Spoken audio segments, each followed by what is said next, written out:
Сәлеметсіздер ме? Бүгін біз тефтели жасаймыз. Бізге қажет нәрселер: тартылған ет, жартылай қайнатылған күріш және бір жұмыртқа.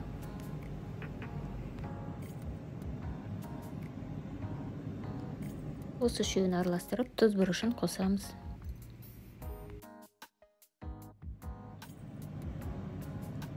Осылайша домалақтап, тефтели формасын жасаймыз.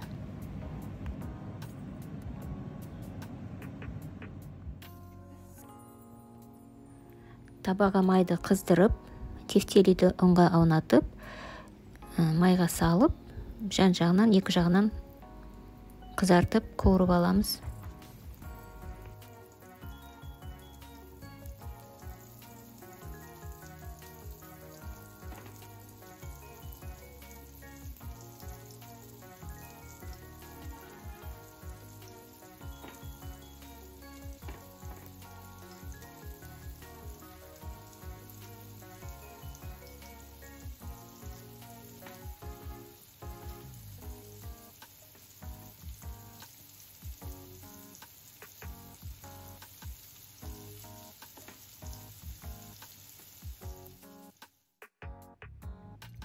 Қуырып болғаннан кейін тефтелиді бөлек ыдысқа алып қоя тұрамыз.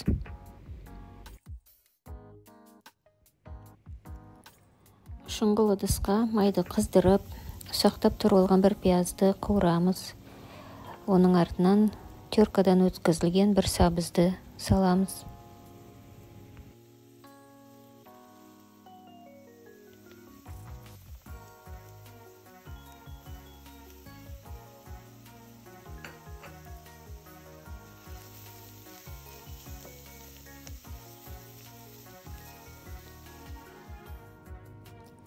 Бір қасық томат салып қуырамыз.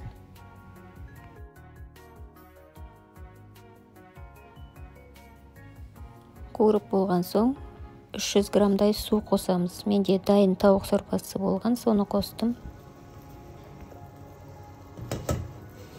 Тұз бұрышын қосуды да ұмытпаймыз.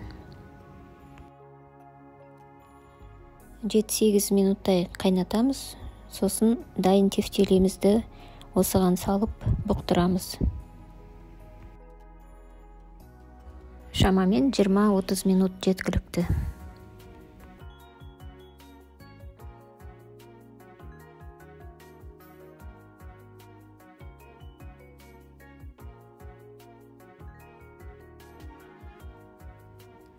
Бұл тағамды балалар да, үлкен кісілер де сүйсініп жейді. Жасап көріңіздер, ас болсын барлықтарыңызға.